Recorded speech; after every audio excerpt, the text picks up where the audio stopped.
नमस्कार, जय हिंद, वंदे मातरम। प्यारे बच्चों, आज के इस विशेष सेशन में आपका स्वागत है। आप लगातार यूपी करंट अफेयर्स की मांग कर रहे थे, तो आज से मैं ये सीरीज कर रहा हूँ। आपको मंथ वाइज जनवरी से लेकर जून तक की करंट अफेयर्स प्रोवाइड करवाने वाला हूँ और आप सभी की मांग पर ये एमसीक्यू फॉर्म में होने वाली है। तो वीडियो को लाइक कर लीजिएगा, चैनल पर नया है तो चैनल को सब्सक्राइब कर लीजिएगा, क्योंकि प्रश्न यहीं से आएगा। पढ़ते रहेंगे आप मेरे साथ तो आपको यकीन आएगा।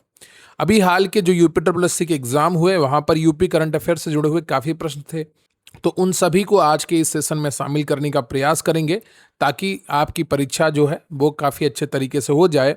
और मंथ वाइज ये करंट अफेयर्स होगी, तो फिर कोई भी प्रश्न आपका छूट नहीं पाएगा।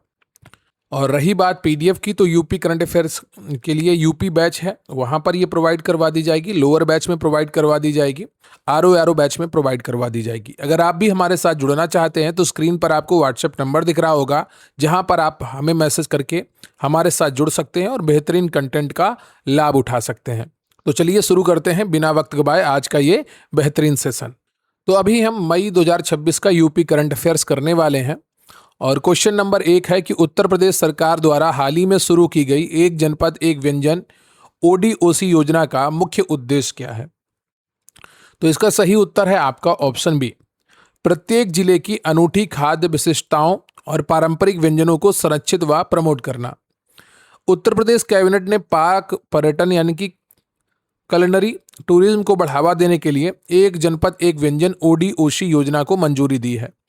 इसका मुख्य उद्देश्य उत्तर प्रदेश के सभी 75 जिलों की अनूठी खाद्य विशिष्टताओं या सिग्नेचर डिश की पहचान करना और उन्हें ब्रांड बनाना है।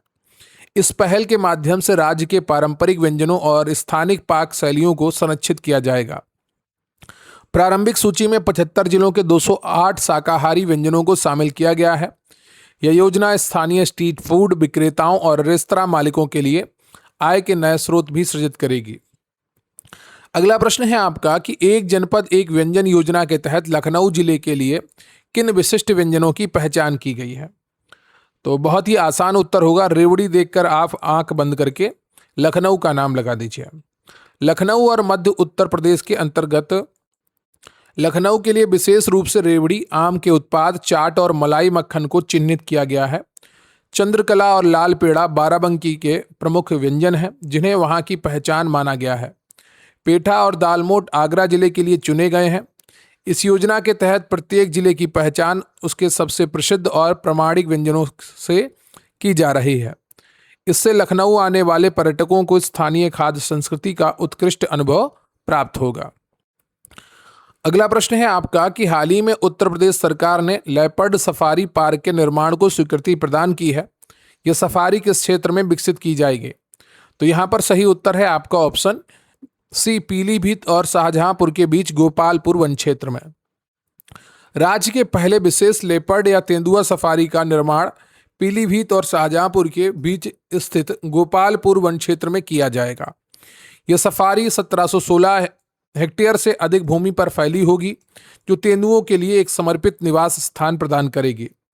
इसका एक प्रमुख उद्देश्य तराई क्षेत्र में बढ़ रहे मानव वन्यजीव संघर्ष को कम करना है।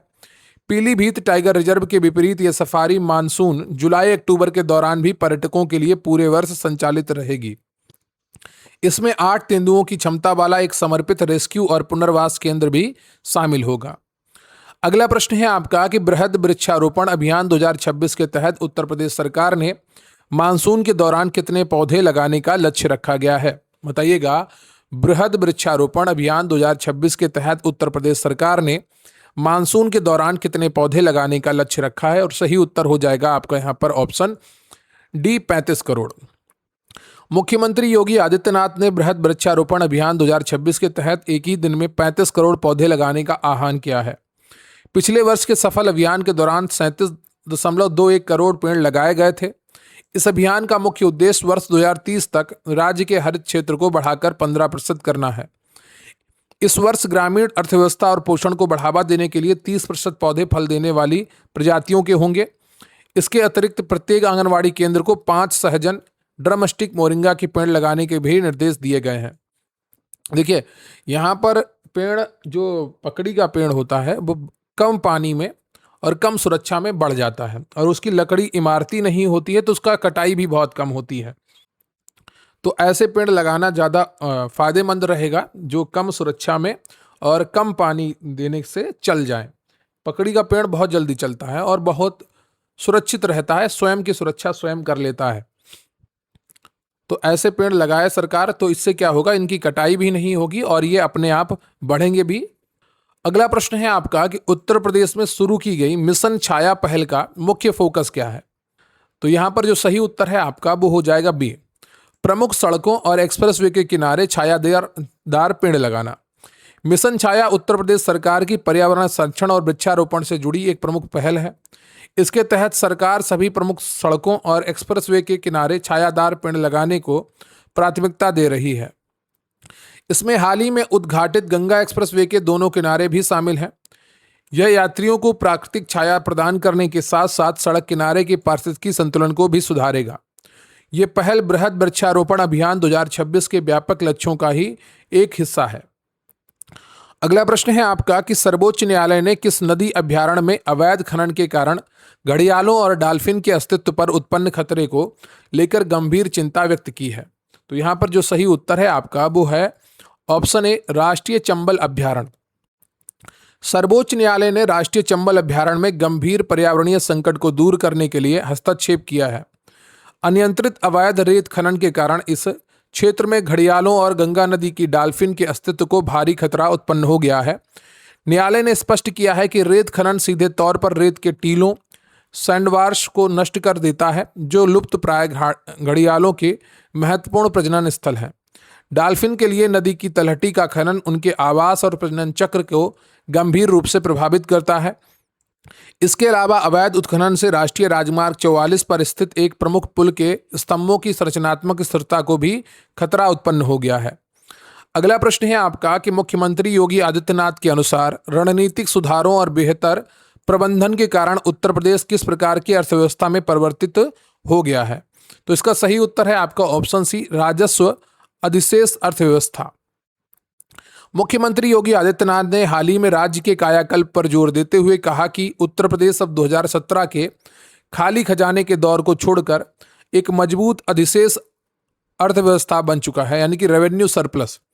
कर प्रणाली को सरकार सरल बनाकर और राजस्व की चोरी को रोककर आंतरिक राजस्व में उल्लेखनीय वृद्धि दर्ज की गई है। इस राजस्व अधिशेष का उपयोग अब बड़े पैमाने पर समाज कल्याण योजनाओं जैसे निःशुल्क राशन और स्वास्थ्य सुविधाओं के वित्त पोषण में किया जा रहा है।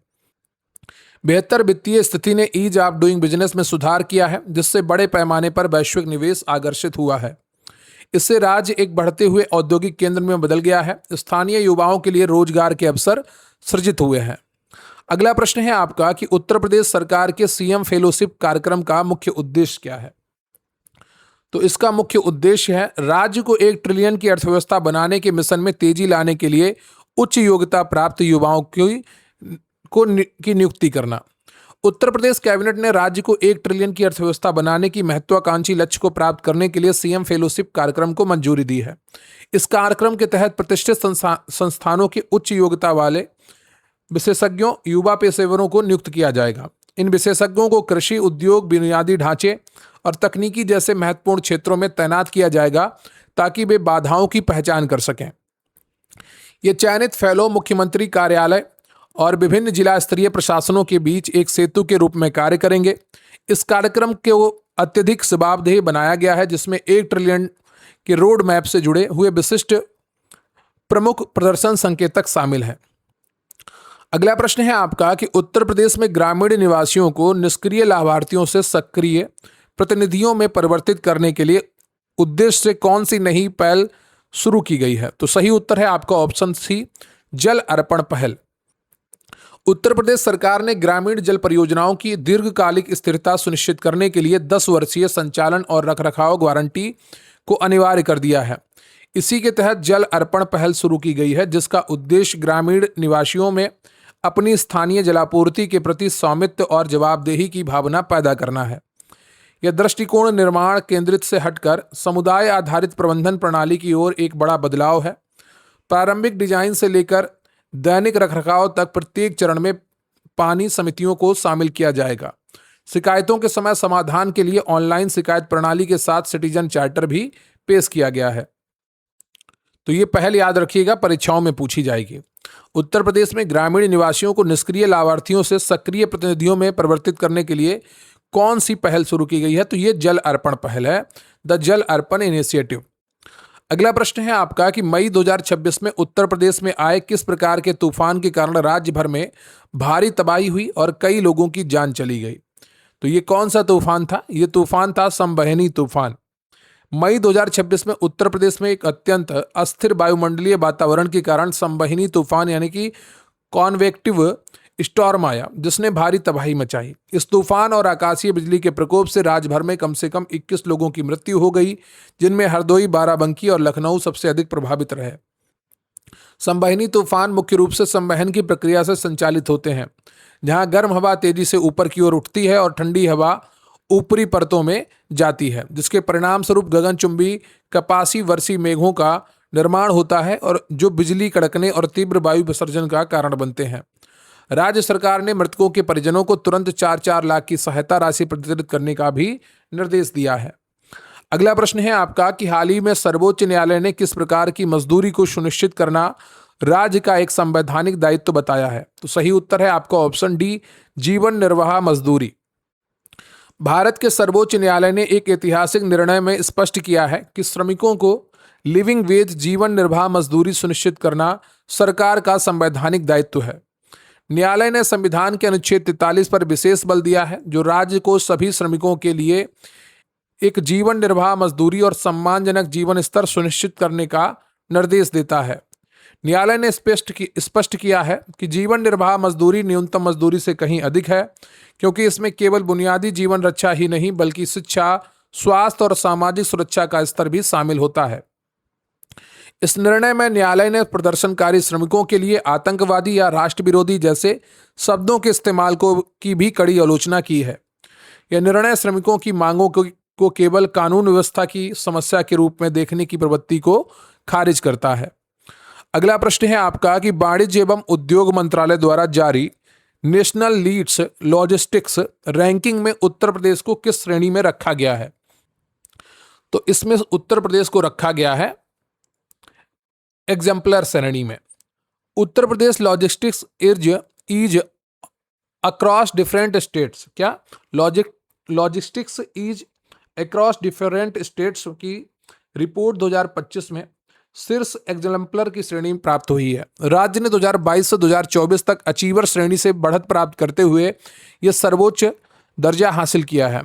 यह उपलब्धि राज्य की वेयर हाउसिंग एवं लॉजिस्टिक्स नीति 2022 और एक्सप्रेस वे व डेडिकेटेड फ्रेट कॉरिडोर जैसी बेहतर अवसंरचनात्मक कनेक्टिविटी का परिणाम है।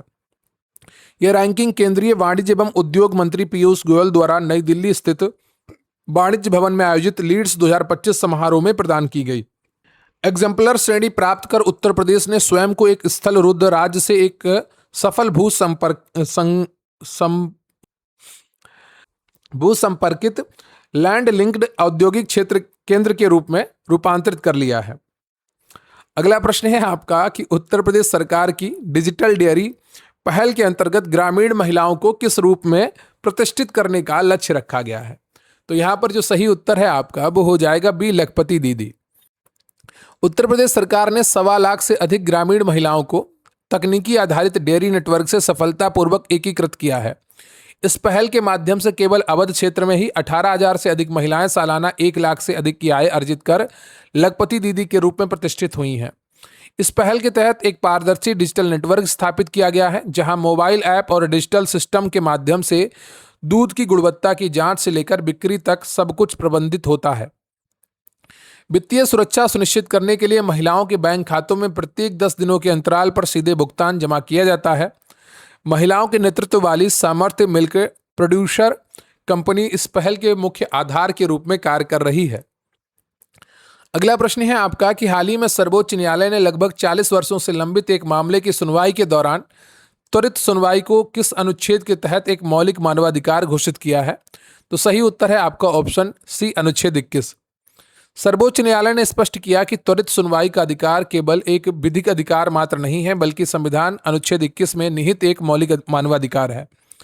यह महत्वपूर्ण निर्णय एक ऐसे आपराधिक मामले की सुनवाई के दौरान आया जो पिछले लगभग 4 दशकों से लंबित था। न्यायालय ने न्याय में अत्यधिक विलंब को अभियुक्त और पीड़ित दोनों के लिए अकल्पनीय प्रताड़ना का कारण बताया। यह घोषणा संपूर्ण कानूनी ढांचे के लिए एक महत्वपूर्ण वेक अप कॉल है, जो न्यायपालिका और राज्य को मिलकर प्रक्रियात्मक बाधाओं को दूर करने का निर्देश देती है। अगला प्रश्न है आपका कि नवीनतम राष्ट्रीय अपराध रिकॉर्ड ब्यूरो 2024 की रिपोर्ट के अनुसार महिलाओं के विरुद्ध अपराधों में दोष सिद्ध दर के मामले में उत्तर प्रदेश का प्रतिशत क्या है? तो सही उत्तर है आपका ऑप्शन 76.6%। एनसीआरबी 2024 की रिपोर्ट के अनुसार महिलाओं के विरुद्ध अपराधों में उत्तर प्रदेश ने 76.6% दोष सिद्धि दर दर्ज की है। इस उच्च दोष सिद्धि दर के साथ उत्तर प्रदेश पूरे देश में अग्रणी राज्य बन गया है और अन्य राज्यों के लिए एक उत्कृष्ट उदाहरण प्रस्तुत किया है। इसकी तुलना में अन्य बड़े राज्यों जैसे महाराष्ट्र में 8.7%, कर्नाटक में 4.8% और राजस्थान 37.2% का प्रदर्शन काफी पीछे रहा है। राज्य ने 3,52,664 लंबित मामलों के अत्यधिक भार को प्रबंधित करते हुए सफलतापूर्वक 27,639 मामलों में सुनवाई पूरी की, जिसके परिणाम स्वरूप 21,169 आरोपियों को सजा सुनाई गई। अगला प्रश्न है आपका कि उत्तर प्रदेश सरकार द्वारा जल जीवन मिशन के तहत बड़े पैमाने पर सौर एकीकरण से 30 वर्षों की परिचालन अवधि के दौरान राजकोष को कितनी अनुमानित बचत होगी? तो सही उत्तर है आपका ऑप्शन बी 28,112 करोड़। उत्तर प्रदेश ने अपने ग्रामीण जलापूर्ति नेटवर्क में सौर ऊर्जा प्रणालियों को एकीकृत करके संधारणीय बुनियादी ढांचे के एक क्षेत्र में एक महत्वपूर्ण उपलब्धि हासिल की है। अगला प्रश्न है आपका कि उत्तर प्रदेश सरकार ने बाढ़ की तैयारी को सुदृढ़ करने के लिए राज्य के कितने प्रशासनिक मंडलों में एकीकृत बाढ़ नियंत्रण कक्ष स्थापित किया है? तो इंपॉर्टेंट है, ध्यान रखिएगा। और सही उत्तर है आपका 18। उत्तर प्रदेश सरकार ने मानसून प्रबंधन को सुव्यवस्थित करने और बाढ़ की रोकथाम के लिए राज्य के सभी 18 प्रशासनिक मंडलों में एकीकृत बाढ़ नियंत्रण कक्ष स्थापित किए हैं। इन नियंत्रण कक्षों का उद्देश्य नदियों के जलस्तर की वास्तविक समय पर निगरानी करना और आपात स्थिति के दौरान त्वरित प्रतिक्रिया तंत्र को लागू करना है। सघन निगरानी अवधि 15 जून से 15 अक्टूबर तक 24 घंटे सक्रिय रहेगी। संवेदनशील नदियों और जल निकासी चैनलों के समीप 300 से अधिक सक्रिय सुरक्षा परियोजनाएं संचालित की जा रही हैं। बाढ़ प्रवण क्षेत्र लगभग 4,000 किलोमीटर लंबे तटबंधों की मरम्मत की गई है। अगला प्रश्न है आपका कि 46वीं जूनियर राष्ट्रीय रोइंग चैंपियनशिप का आयोजन उत्तर प्रदेश के किस शहर में किया गया, जिसने राज्य को जल क्रीड़ा के राष्ट्रीय केंद्र के रूप में उभारा है? तो सही उत्तर है आपका ऑप्शन बी गोरखपुर रामगढ़ ताल।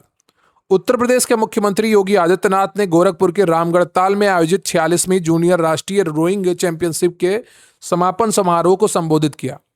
इस आयोजन ने राज्य को रोइंग यानी कि नौकायन और केनाइंग सहित वाटर स्पोर्ट्स के एक प्रमुख राष्ट्रीय केंद्र के रूप में उभरने में मदद की है। इस चैंपियनशिप में 20 राज्यों का प्रतिनिधित्व करने वाले लगभग 273 एथलीटों ने भाग लिया। बालिका वर्ग की समग्र विजेता टीम मध्य प्रदेश रही, जबकि बालक वर्ग की खिताब आर्मी बॉयज स्पोर्ट्स कंपनी ने जीता है। अगला प्रश्न है आपका कि वर्ष 2030 के राष्ट्रमंडल खेलों के लिए भारतीय महिला रोइंग टीम के प्रशिक्षण हेतु किस स्थान का चयन किया गया है? तो सही उत्तर है आपका रामगढ़ ताल, गोरखपुर, उत्तर प्रदेश। वर्ष 2030 के राष्ट्रमंडल खेलों का आयोजन अहमदाबाद, भारत में किया जाना प्रस्तावित है। इन प्रतिष्ठित खेलों की तैयारी के लिए भारतीय महिला रोइंग नौकायन टीम के प्रशिक्षण हेतु गोरखपुर के रामगढ़ ताल का चयन किया गया है। रामगढ़ ताल ने ऐतिहासिक रूप से प्रदूषण और प्रशासनिक उपेक्षा का सामना किया था, लेकिन अब यह एक वैश्विक स्तर प्रशिक्षण से प्रतिस्पर्धा केंद्र के रूप में स्थापित हो चुका है। राज्य सरकार ने जमीनी स्तर में से खेल संस्कृति को बढ़ावा देने के लिए त्रिस्तरीय खेल अवसंरचना मॉडल ग्राम स्तर, ब्लॉक स्तर, जिला स्तर भी लागू किया है। तकनीकी एकीकरण के साथ आधुनिक प्रशिक्षण पद्धतियों को भी समाहित किया जा रहा है। अगला प्रश्न है आपका कि उत्तर प्रदेश के किस शहर में डॉक्टर राम मनोहर लोहिया आयुर्विज्ञान संस्थान के नए परिसर में 1010 बिस्तरों वाली मल्टी स्पेशलिटी अस्पताल के निर्माण को मंजूरी दी गई है? तो सही उत्तर है आपका सी लखनऊ। उत्तर प्रदेश कैबिनेट ने लखनऊ में डॉक्टर राम मनोहर लोहिया आयुर्विज्ञान संस्थान के नए परिसर में एक मेगा हेल्थ केयर इंफ्रास्ट्रक्चर परियोजना को स्वीकृति प्रदान की है। इस परियोजना के तहत 1010 बिस्तरों वाले अत्याधुनिक मल्टी स्पेशलिस्ट अस्पताल का निर्माण किया जाएगा।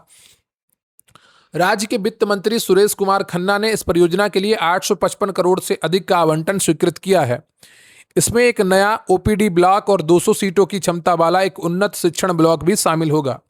यह पहल उत्तर प्रदेश में तृतीयक स्वास्थ्य सेवा को सुदृढ़ करेगी और आसपास के जिलों के मरीजों को रेफरल के समय होने वाले विलंब से बचाएगी। अगला प्रश्न है आपका कि उत्तर प्रदेश सरकार ने छात्र प्रोग्रेशन अभियान के तहत छात्रों की पूरी शैक्षणिक यात्रा को ट्रैक करने के लिए किस पोर्टल का उपयोग किया है?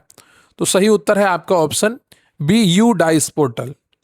उत्तर प्रदेश सरकार ने 4.24 करोड़ से अधिक छात्रों की संपूर्ण शैक्षणिक यात्रा की निगरानी करने के लिए व्यापक डिजिटल ट्रैकिंग अभियान शुरू किया है। शैक्षणिक सत्र 2026-27 के लिए चलाए जा रहे छात्र प्रोग्रेशन अभियान के तहत राज्य ने यू डाइस पोर्टल का उपयोग किया है। इस पोर्टल पर अब तक 3.44 करोड़ से अधिक छात्रों के रिकॉर्ड को सफलतापूर्वक अपडेट कर दिया गया है। ये प्रणाली प्रशासन को प्री प्राइमरी और कक्षा 1 के लिए नए नामांकन की प्रक्रियाओं को प्राथमिकता देने में भी मदद कर रही है। डेटा संचालित यह दृष्टिकोण स्कूल ड्रॉप आउट रेट को समय रहते पहचानने और कल्याणकारी योजनाओं के सीधे वितरण में विसंगतियों को कम करने में सहायक है। अगला प्रश्न है आपका कि हाल ही में आईआईटी कानपुर के शोधकर्ताओं द्वारा खोजा गया DKC1 प्रोटीन मुख्य रूप से किस प्रकार के कैंसर के प्रसार को तेज करने के लिए उत्तरदायी पाया गया है? तो सही उत्तर है आपका ऑप्शन सी, कोलोरेक्टल कैंसर।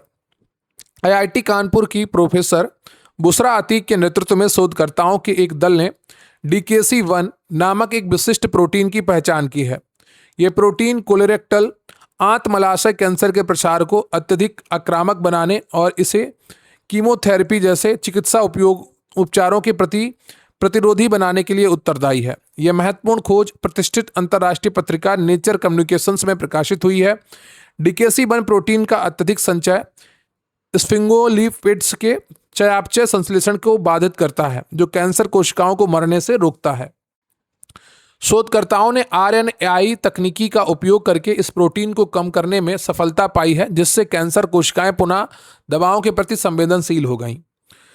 अगला प्रश्न है आपका कि एक जनपद एक व्यंजन योजना के तहत झांसी जिले के किस पारंपरिक व्यंजन को चिन्हित किया गया है? तो सही उत्तर है आपका दाल बाफला समोसा। बुंदेलखंड क्षेत्र के झांसी जिले के ODOC योजना के तहत दाल बाफला और समोसा को विशिष्ट व्यंजन के रूप में चिन्हित किया गया है। बुंदेलखंड के अन्य जिलों में महोबा के लिए खजूर का गुड़, हमीरपुर के लिए बुंदेली दाल और आधारित व्यंजन और जालौन के लिए गुजिया को चुना गया है। बांदा जिले के लिए सोहन हलवा को स्थानीय पहचान दी गई है।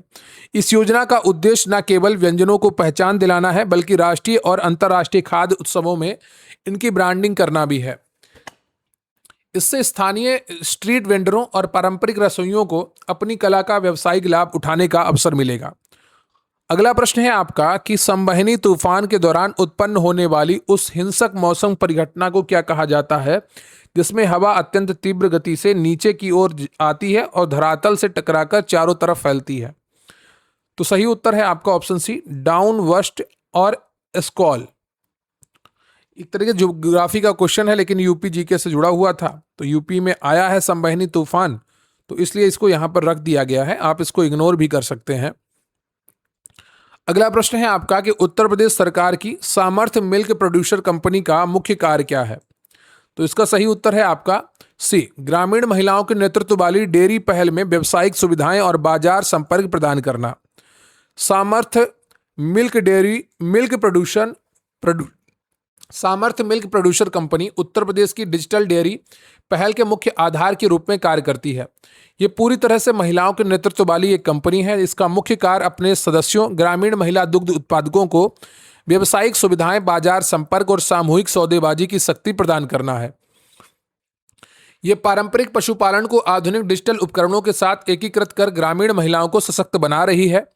इसके माध्यम से वर्तमान में प्रतिदिन 4 लाख लीटर से अधिक दूध का प्रसंस्करण किया जा रहा है, जो श्वेत क्रांति की दिशा में एक बड़ा कदम है। अगला प्रश्न है आपका कि बाढ़ नियंत्रण के संदर्भ में उत्तर प्रदेश द्वारा अपनाए गए सेंडाई फ्रेमवर्क का मुख्य सिद्धांत क्या है? तो सही उत्तर है इसका option B, building back better. Uttar Pradesh में आपदा प्रबंधन ढांचा राष्ट्रीय आपदा प्रबंधन योजना और Sendai framework for disaster risk reduction के दिशा निर्देशों के अनुरूप तैयार किया गया है। सेंडाई फ्रेमवर्क का मुख्य सिद्धांत बिल्डिंग बैक बेटर है, जिसका अर्थ है आपदा के बाद पुनर्निर्माण के दौरान पहले से अधिक सुरक्षित और मजबूत बुनियादी ढांचे का निर्माण करना है। इसके साथ ही यह आपदा जोखिम अभिशासन को मजबूत करने पर भी बल देता है। राज्य सरकार इन सिद्धांतों का पालन करते हुए संरचनात्मक जैसे तटबंध और गैर संरचनात्मक जैसे नियंत्रण कक्ष दोनों प्रकार के उपाय कर रही है। बचाव कार्यों के निष्पादन के लिए स्थानीय प्रशासन के साथ साथ राज्य आपदा प्रतिक्रिया बल एसडीआरएफ का उपयोग भी किया जाता है। अगला प्रश्न है आपका कि एक जनपद एक व्यंजन योजना के तहत अयोध्या जिले के लिए किन विशिष्ट व्यंजनों की पहचान की गई है? तो सही उत्तर है आपका यहाँ पर ऑप्शन डी, चंद्रकला, बालूशाही, पेड़ा, कुल्हड़, दही जलेबी और कचौड़ी। अयोध्या जिले के समृद्ध पाक इतिहास और धार्मिक पर्यटन को ध्यान में रखते हुए यहाँ के कई पारंपरिक व्यंजनों को ओडीओसी के तहत शामिल किया गया है। इनमें चंद्रकला, बालूशाही, पेड़ा, दही कुल्हड़, दही जलेबी और कचौड़ी प्रमुख हैं। अगला प्रश्न है आपका कि लेपर्ड सफारी के निर्माण के दौरान संघर्ष न्यूनीकरण का प्राथमिक उद्देश्य क्या है?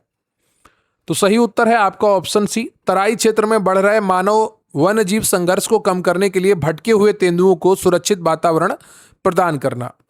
पीलीभीत और शाहजहांपुर के बीच विकसित की जा रही लेपर्ड सफारी का एक प्रमुख उद्देश्य संघर्ष न्यूनीकरण है। तराई क्षेत्र में मानव बस्तियों के विस्तार के कारण तेंदुओं और इंसानों के बीच संघर्ष की घटनाएं बढ़ती जा रही हैं। यह सफारी भटके हुए बस्तियों से रेस्क्यू किए गए तेंदुओं को एक प्राकृतिक और सुरक्षित वातावरण प्रदान करेगी, जिससे उन्हें फिर से जंगलों या चिड़ियाघरों में भेजने की आवश्यकता कम होगी। सुरक्षा सुनिश्चित करने के लिए पार्क में 30 किलोमीटर लंबी दोहरी परत वाली 12 फीट ऊंची चेन लिंक बाड़ लगाई जाएगी। इसमें इलेक्ट्रिक और सोलर फेंसिंग की व्यवस्था होगी। अगला प्रश्न है आपका कि उत्तर प्रदेश की डिजिटल डेयरी पहल में दूध की खरीद और भुगतान प्रणाली की सबसे बड़ी विशेषता क्या है? तो इसका सही उत्तर है आपका ऑप्शन बी, दूध खरीद की पूरी प्रक्रिया का डिजिटल होना और हर 10 दिन में महिलाओं के बैंक खातों में सीधा भुगतान। डिजिटल डेयरी पहल के तहत स्थापित नेटवर्क में पूरी तरह से डिजिटल पारदर्शिता अपनाई गई है। दूध की गुणवत्ता की जांच से लेकर उसकी अंतिम बिक्री तक की सभी प्रक्रियाएं मोबाइल ऐप और डिजिटल सिस्टम्स के माध्यम से ट्रैक की जाती हैं, जिससे बिचौलियों की भूमिका समाप्त हो गई है। इस प्रणाली की सबसे बड़ी विशेषता प्रत्यक्ष भुगतान है। ग्रामीण महिला दुग्ध उत्पादकों की वित्तीय सुरक्षा और पारदर्शिता को प्राथमिकता देते हुए दूध का भुगतान प्रत्येक 10 दिनों के अंतराल पर सीधे उनके बैंक खातों में जमा किया जाता है। यह समयबद्ध भुगतान महिलाओं में आर्थिक आत्मनिर्भरता और विश्वास को काफी हद तक बढ़ा रहा है। अगला प्रश्न है आपका कि आईआईटी कानपुर द्वारा कैंसर रिसर्च में उपयोग की गई आरएनए इंटरफेस तकनीकी का क्या कार्य है? तो सही उत्तर है आपका ऑप्शन सी, लक्षित जीन की अभिव्यक्ति को रोकना या कम करना, जिससे DKC1 प्रोटीन का स्तर कम हो सके। आईआईटी कानपुर के शोधकर्ताओं ने कोलोरेक्टल कैंसर के उपचार में DKC1 प्रोटीन को लक्षित करने के लिए आरएनए इंटरफेस तकनीकी का सफलतापूर्वक प्रयोग किया है। RNAi एक ऐसी जैविक प्रक्रिया है जिसमें RNA अणु विशिष्ट जीन की अभिव्यक्ति को रोक देते हैं या निष्क्रिय कर देते हैं। ठीक है, तो ये आपका आज का मई 2026 का करंट अफेयर्स पूरा होता है। देखिए, यूपी करंट अफेयर्स में बहुत ज़्यादा कुछ नहीं होता है, तो ये 30 प्रश्न भी मैंने बड़ी मेहनत से बनाए हैं और उम्मीद करता हूँ आपने इनको देखा होगा, समझा होगा। और ऐसे ही आपको जनवरी, फरवरी, मार्च, अप्रैल और जून का यूपी करंट अफेयर्स में कराने वाला हूँ। उम्मीद करता हूँ आप लोगों को सेशन पसंद आया होगा। वीडियो को लाइक कर लीजिए, चैनल पर नया है चैनल को सब्सक्राइब कर लीजिए। रही बात पीडीएफ की, तो स्क्रीन पर दिख रहा है व्हाट्सएप नंबर पर मैसेज करके आप हमारे साथ जुड़ सकते हैं। संबंधित बैच में ये पीडीएफ उपलब्ध करवा दी जाएगी। तो आज के लिए बस इतना ही, मिलते हैं नेक्स्ट सेशन में। तब तक के लिए जय हिंद, जय भारत।